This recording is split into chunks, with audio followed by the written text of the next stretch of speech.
ওখানকার সিচুয়েশন একদমই ভালো নয়, তাই জন্য আমি বাড়ি যেতে চাই না। কিন্তু এতদিন পর অনু আসছে, ওর জন্য তো আমাকে যেতেই হবে।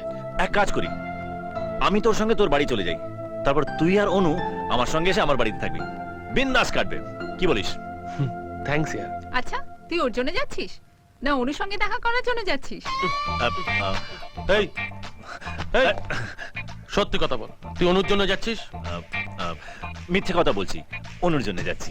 আই, তুই সারা খড়গপুর খুঁজে এই শাড়িটা কার জন্য কিনেছিস? আমি তো ভাবলাম অনুর জন্য কিনেছিস। আই তুই চুপ করবি, নন স্টপ নিউজ চ্যানেলের মতন কথা বলে চলিস। দেবো একটা। তুই এখনো চেঞ্জ হসনি? দেখ, গার্লফ্রেন্ডের সঙ্গে প্রথম দেখা করতে যাচ্ছি, খালি হাতে যাওয়াটা কি ভালো লাগে বল? তুই একটা বল বল বল বল বল, ভালো তো? আরে বল না, বল বল বল প্লিজ বল।